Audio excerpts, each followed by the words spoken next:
we say that the devil is in the details. And that is why the president has referred this issue to the National Assembly for bipartisan negotiation. Looking at the response and hearing the response again of the Right Honorable former Prime Minister, he says he is ready for a constitutional and open-ended dialogue, meaning he does not want any preset conditions. He wants to be able to put all the terms on the table and be able to discuss them and find a solution for them. Let's look at this issue of the high cost of living. I think this is the issue that is the most pressing because it is the issue that affects the common mwananchi. Taxation is through the roof. Subsidies have been removed from a lot of food items. The president says he wants to encourage a system that supports production as opposed to subsidies for consumption, which is, honestly speaking, a very good idea.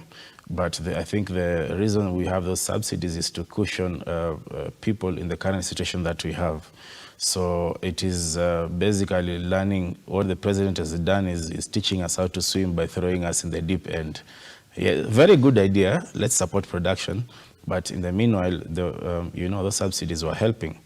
Now that they have been removed, a lot of Kenyans are feeling the trickle-down effect, because that's why you have things shooting up. Fuel subsidies have been removed, so fuel has gone up, which translates to higher cost for transport and whatnot. Yes.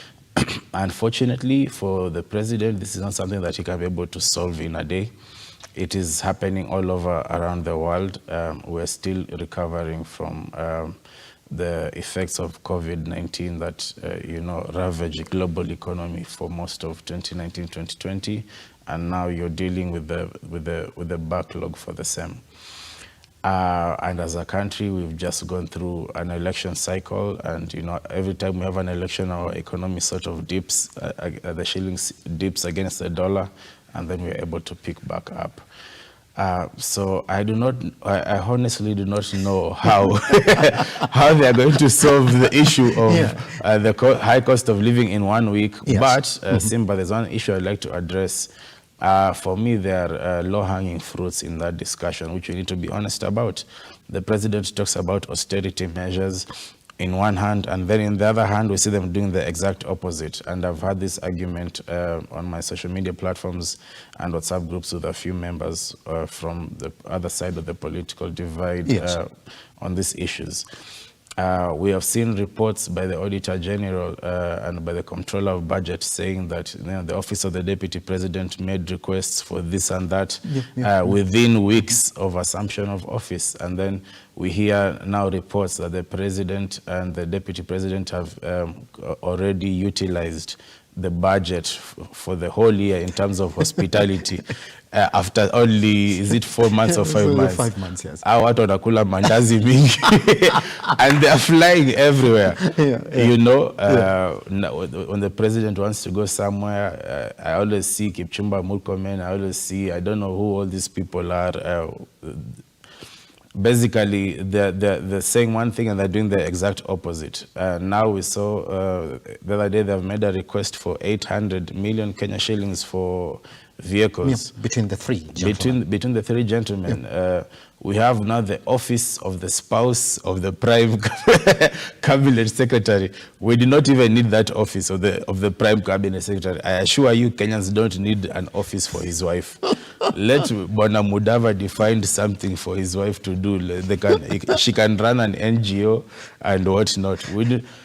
I feel very bad that I have to pay taxes for the wife of the prime cabinet secretary. I don't even know what a prime cabinet secretary is.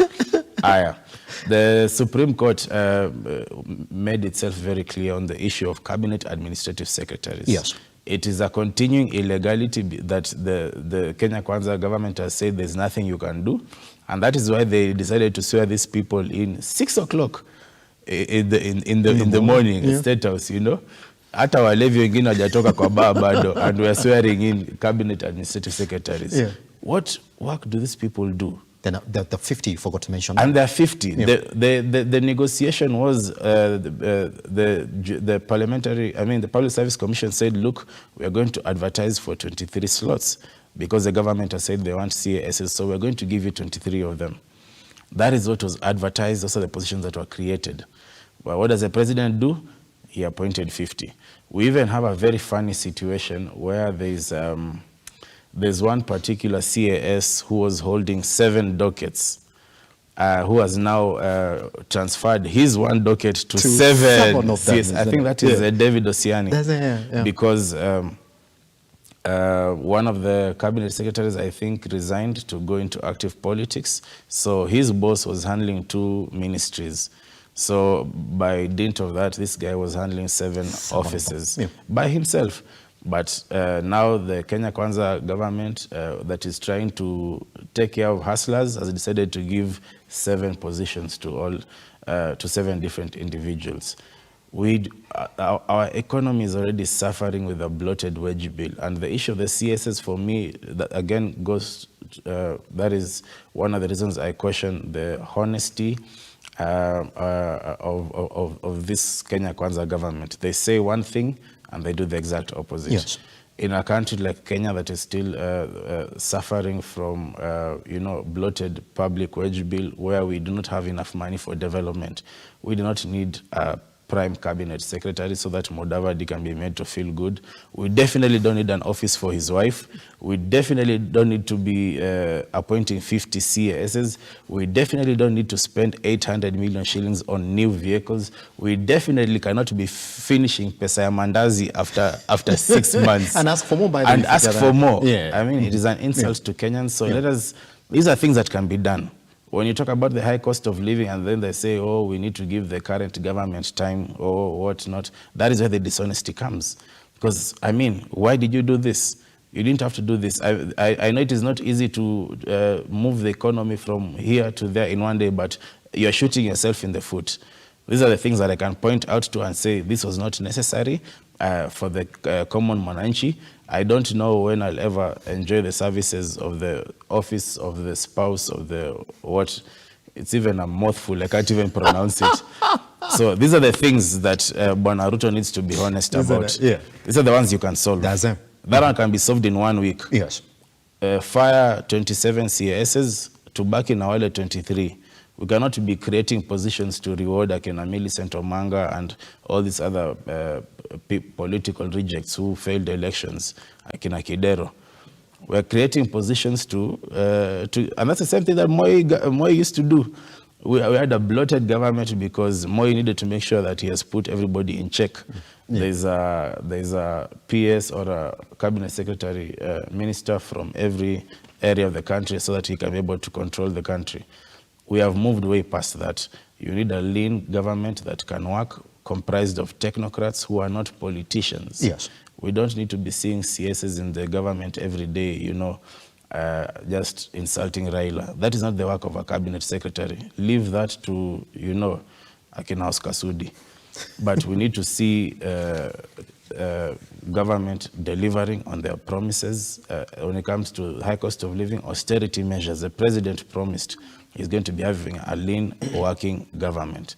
So let him do that. Let him do that. Now, I want to take you back to the bigger one here, that is on the opening of